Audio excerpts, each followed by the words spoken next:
안녕하세요. 삶과 스포츠 사이의 스포츠 정신을 찾아 디깅하는 휘슬입니다. 오늘은 생활농구 광인이자 변호사로 소임을 다하고 계신 전유리님을 초대했습니다. 안녕하세요, 유리님. 네, 안녕하세요. 변호사라는 직업은 언제부터 꿈꾸셨어요? 저는 사실 어렸을 때는 변호사가 뭔지 좀 잘 몰랐어요. 이제 성인이 되고 점점 이렇게 주변에 법과 관련된 사건, 사고들이 생기잖아요. 그래서 뭐 가족들도 그런 사람이 있을 수 있고 주변에 친구들도 그런 일이 생기고 하면서 이게 법이라는 거를 좀 아는 게 인생을 살아가는데 되게 필요하고 이제 그런 걸 알게 되면 좀 내가 다른 사람한테 손해를 보거나 이렇게 뭐 주변 사람들을 좀 도와주는데도 도움이 많이 되겠구나 싶어서 법학 전문대학원이라고 하는데 이제 짧게 말해서 로스쿨에 진학을 하게 됐습니다. 공부할 때 체력 관리가 관건이라고 하잖아요. 네. 농구는 언제 시작하게 되셨어요?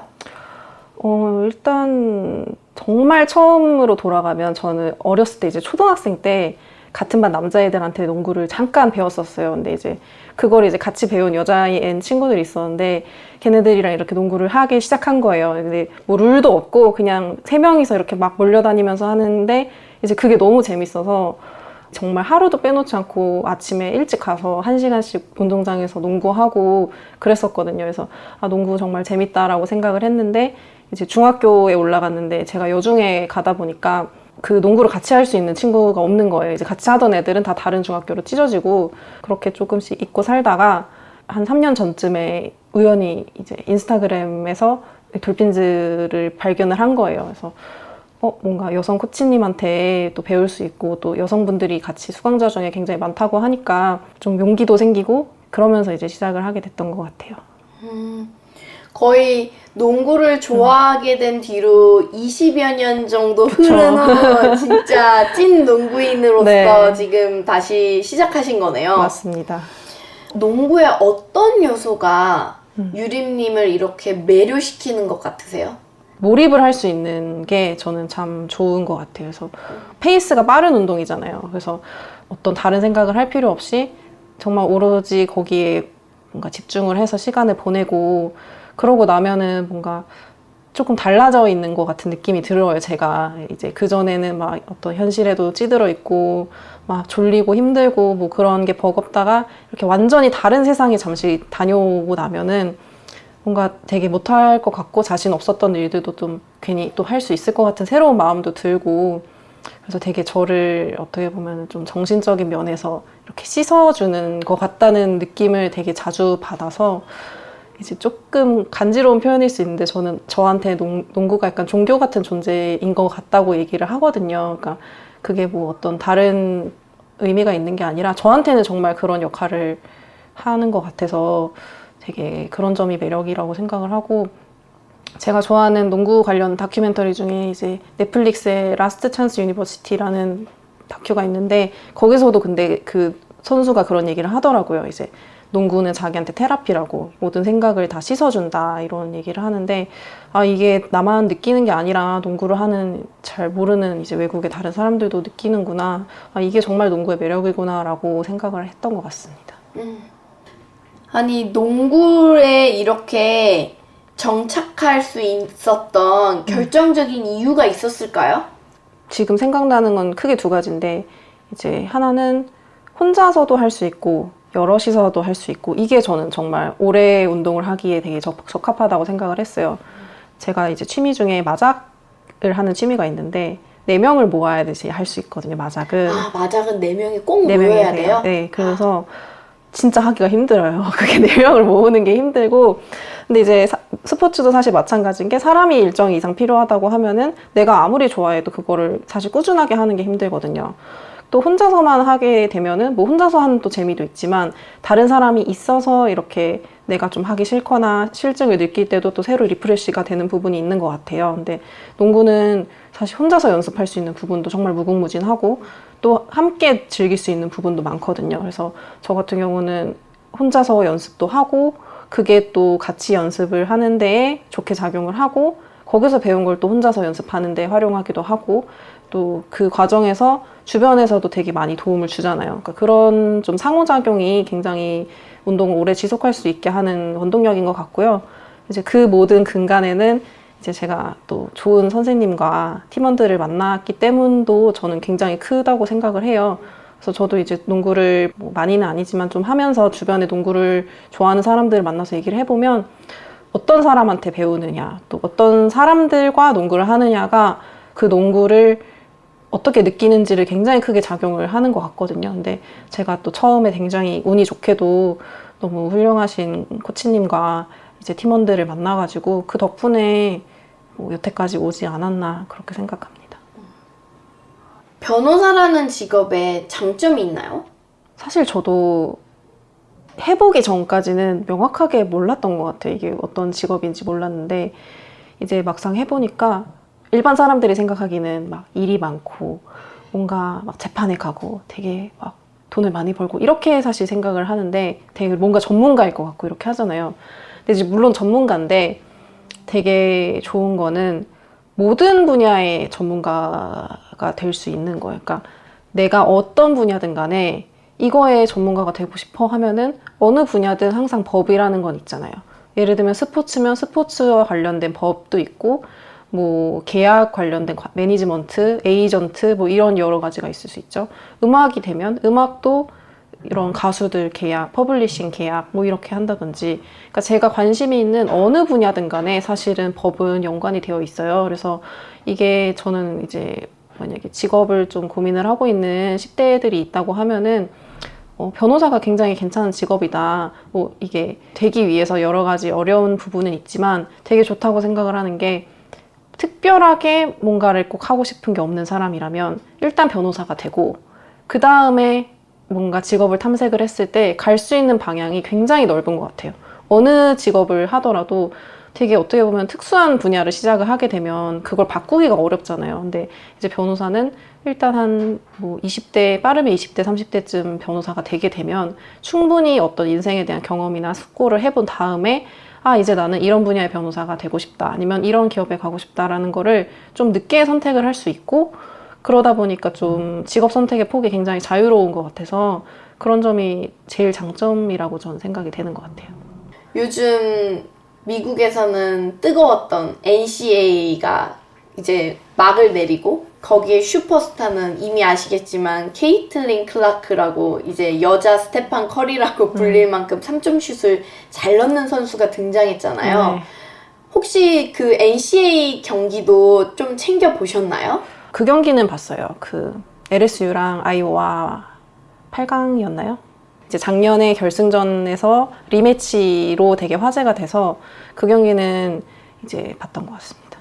그리고 그 NCAA 경기에서도 그 수버드랑 다이나 터러시라는 또 다른 이제 레전드 선수가 같이 토크쇼도 또 했단 말이에요. 이제 그 경기 보면서 이제 토크쇼처럼 이렇게 경기를 같이 보고 코멘터리를 하고 이제 그 자리에 또 다른 이제 현역 WNBA 선수나 아니면 지금 이제 NCAA에서 화제가 되고 있는 다른 선수들도 초대를 이렇게 해서 이제 한 4명이서 막 얘기를 하는 거예요. 근데 이제 속된 말로 매운맛 토크 같이 되게 과감한 표현도 많이 하고 이제 막, 아, 저렇게 하면 안 되지 막 이렇게 과감하게 표현도 막 하는 사람 걸 보면서 아, 이게 진짜 이제 미국에서의 여자 농구도 여태까지 쌓아온 게 사실 있고 그런 어떤 헤리티지 위에서 그 이제 있었기 때문에 이렇게 뜰 때 이런 어떤 레전드들이 나와서 또 새로운 플랫폼을 만들고 어떤 이런 자리를 만들고 그런 게 이제 너무 사실 좋아 보이더라고요. 근데 우리나라 같은 경우는 이제 레전드 선수들이 얼마나 많아요, 여자 농구에도. 근데 그런 선수들이 이렇게 대면으로 나와서 얘기도 많이 해주고 해설도 사실 얼마나 더 잘 할 수 있겠어요. 근데 이제 그런 자리들이 참 많지 않은 것 같아서 좀 부럽기도 하고 또 재밌기도 했던 것 같아요. 아니, 사실 그렇게 토대가 된 거에는 미국이라는 그런 스포츠 산업의 환경을 또 무시할 수가 없어요. 그래서 보니까 케이틀린 클락 선수 같은 경우도 대학 선수인데도 여러 광고도 하고 요즘 특히 인기가 더 많아지다 보니 그 닐이라고 그러나요? 닐이라는 개념이 있더라고요. 대학 선수들의 가치를 조명하는 이런 개념이 사실은 되게 법적 권한이랑 다 연결이 되던데 유림님께서 혹시 닐이라는 개념에 대해서 조금 소개해 주실 수 있을까요? 이제 닐이라고도 하고 이제 NIL이라고도 부르는데요. Name, 이미지, likeness 이렇게 세 가지 컨셉인데 네임은 이제 우리도 알다시피 이름, 그리고 이미지는 이제 사진이나 그림과 같이 어떤 사람의 어떤 외모적인, 뭐 신체적인 거를 드러내는 어떤 그림이 될 수 있고, likenes스는 직역을 하면은 유사성이라고 할 수 있는데, 이제 이름과 이미지를 제외한 모든 그 외의 것들 중에서 뭐 예를 들면 어떤 사람의 글씨체나 뭐 사인일 수도 있고요. 에어조던에 있어서 이렇게 점프를 하는 모습의 그런 이미지 같이 이렇게 어떤 기호화된 기호일 수도 있고, 뭐 굉장히 여러 가지가 있을 수 있어요. 그 사람을 연상시킬 수 있는. 그래서 그렇게 그걸 통해서 돈을 벌 수 있거나 뭐 그걸 이제 자유롭게 활용할 수 있는 권리라고 해서, 이제 미국에서는 우리나라랑에서 조금 낯설 수 있는 퍼블리시티권이라는 그런 권리의 개념을 인정을 하고 있거든요. 그래서 그 퍼블리시티권 안에 이렇게 NIL이 들어가는 거라고 생각을 하시면 되고, 그래서 아무래도 이런 유명세를 활용할 수 있는 권리라고 쉽게 정리를 할 수 있을 것 같은데, 운동선수들이다 보니까 이제 그런 권리를 활용을 해서 돈을 벌 수 있게 하는 게 뭐 어떻게 보면 되게 핵심적인 부분일 거예요. 근데 뭐 우리나라 같은 경우는 뭐 학생 선수들이 뭐 무슨 엠베서더도 하고 뭐 모델도 하고 이런 거에 큰 제약이 없는 걸로 알고 있어서 그게 뭐 대단한 거야 이렇게 생각을 할 수 있겠지만, 미국 같은 경우는 특히 대학 스포츠의 경우에는 그거를 못하게 하는 규정이 이제 최근까지는 존재를 하고 있었거든요. 아, 원래는 못하게 하는 거였군요. 네, 그래서 이제 NCAA가 이런 대학 스포츠와 관련된 전 미국을 다루는 어떤 총협회인 거예요. 그러니까 굳이 농구가 아니더라도 모든 종류의 뭐 럭비나 풋볼일 수도 있고 여러 가지 스포츠가 포함이 되어 있는데, 이제 이런 학생 선수들은 순수한 아마추어리즘을 유지를 해야 된다. 근데 이제 이걸 가지고 돈을 버는 거는 조금 그런 순수한 정신에 어긋난다는 이유로 해서 금지를 하고 있다가 2021년 7월에 이제 그게 연방대법원에서 그런 규정은 반독점법에 위반된다라고 이제 판결이 나오면서 그때부터 이제 가능하게 됐으니까 사실은 3년도 안 된 거죠. 네. 이번에 사실 전 WNBA 드래프트 생방으로 다 봤거든요. 아니 케이틀린 클라크 선수가 프라다 옷으로 다 도배된 채 왔어요. 막 여기 안경도 이렇게 쓰고 왔잖아요. 네, 아니 멋있었어요. 네. 그리고 다른 선수들도 신경 쓴 것 같았고요. 그래서 아, 저런 거는 진짜 좀 스폰서십이 되게 많이 붙은 것 같은데 라는 생각을 했었는데, 확실히 이제 NCAA도 대학 운동선수들의 그런 경제적 권리에 대해서 이제 좀 보호를 해주고 있는 거네요. 그쵸. 이제 뭔가 그런 거를 체결해서 수익 활동을 할 수 있게 열어준 건데, 이제 그 전까지는 사실은 장학금 정도에만 제한을 두고 있었어요. 그래서 그렇다 보니까 뭐 사실은 미국에서는 대학 스포츠가 거의 지금 전 국민이 난리가 날 정도의 스포츠인데, 그렇게 수익을 내는 사업에서 정작 선수들은 사실 돈을 벌지 못하니까 뭐 좀 아무래도 불합리하다는 지적은 계속 있었던 것 같고요. 그런 점에서 이제 연방대법원 판결도 나왔던 게 아닌가 싶습니다. 독자 질문입니다. 네. 안녕하세요. 저는 취미로 주말 아침마다 조기 축구를 하고 있습니다. 타팀과 경기를 하다 보면 승부욕 때문에 종종 과열되기도 하고 특히나 과격해지기까지 하는 선수가 꼭 한 명씩 있는 것 같아요. 그럼 꼭 크고 작은 부상이 발생하기도 합니다. 소위 개태클이라고 불리는 위험한 태클도 서슴지 않고 사과도 제대로 안 하는 과격한 선수들도 있는데요. 아, 이들한테 따끔하게 경고를 해줄 수 있는 그런 방법 없을까요? 혹은 그런 사례 없나요? 사실은 팀 스포츠 하다 보면은 이런 일이 되게 굉장히 많으신 걸로 알고 있어요. 그래서 저도 농구 하다 보면은 되게 많이 다치고 이런 분들 많이 보고 꼭 이렇게 좀 기분이 어떻게 좀 보면 좀 상하게 하는 분들은 또 사과도 사실 또 제대로 안 해가지고 문제를 키우는 경우도 제가 많이 봤거든요. 법적으로는 뭐 여러 가지 사안에 따라서 차이가 있겠지만 민법상 손해배상 책임을 이제 인정을 할 때에는 상대방에게 손해를 끼친 거에 대해서 어쨌건 고의나 과실이 없는 경우에는 보통 책임이 인정이 되지 않아요. 그래서 일단 이제 고의나 과실이 있다는 게 전제가 돼야지 그 손해배상 책임을 인정하기 위한 좀 기본이 되기 때문에 경우에 따라서는 굉장히 고의적으로 악질적으로 조금 하시는 분들도 분명히 있거든요. 그래서 스포츠 하는 중에 일어났다고 해서 무조건 뭐 이렇게 손해배상 책임이 인정되지 않는다거나 뭐 아무 문제 없다 이렇게는 되는 게 아니니까 좀 그런 거를 또 얘기를 하면서 갈등을 좀 좋게 해결하시면 좋지 않을까 그렇게 생각이 듭니다. 이게 고의인지 그리고 의도한 과실인지 뭔가 애매해 보일 때가 있잖아요. 그쵸. 근데 요즘은 동호 애들도 영상 기록을 되게 열심히 해요. 맞아요. 그리고 또 사실은 명명백백히 같이 뛰고 있던 이들이 알기 때문에 알잖아요. 그게 그쵸. 저것은 고의다, 저건 정말 실수다 이런 게. 그래서 사실 뭐 의당 매너 좋게 해야 되는 게 당연하지만 고의인 게 인정되면 어쨌든 손해배상의 책임을 물게 될 수 있다는 거죠. 그쵸. 그 고의뿐만이 아니라 이제 과실도 인정을 하기 때문에 이제 뭐 과실도 이제 단순하게 뭐 정말 실수인 경우도 있겠지만 고의라고 하는 점이 명확하진 않지만 일반적인 경우에 저렇게까지 하는 거는 좀 적어도 저 사람의 잘못이 있다라고 생각이 되는 정도라면 손해배상 책임도 인정될 수 있는 여지가 저는 충분히 있다고 생각합니다. 많은 스포츠인들이 조금씩 경각심을 갖고 네, 페어플레이를 해야겠네요. 네. 두 번째 사연입니다. 안녕하세요. 당구가 취미인 30대 남자입니다. 이상하게 당구는 꼭 내기 문화가 있어서 게임에서 지면 게임비는 물론이고 게임 중 먹은 식사까지 다 물리기 내기랍니다. 문제는 꼭 제가 진다는 겁니다. 게다가 당구는 소위 말해 다마수라는 실력의 기준이 지극히 주관적이어서 제 친구들이 다마수를 속이고 못 치는 척 하는 것 같아 너무 짜증나요. 이분은 되게 혼자만 페어플레이 하거나 정직한 플레이어신 것 같은데요. 혹시 이거 사기죄 성립 안 되나요? 아니면 지면 확 불법 도박으로 신고한다고 배째라고 하는 거 너무 오버일까요?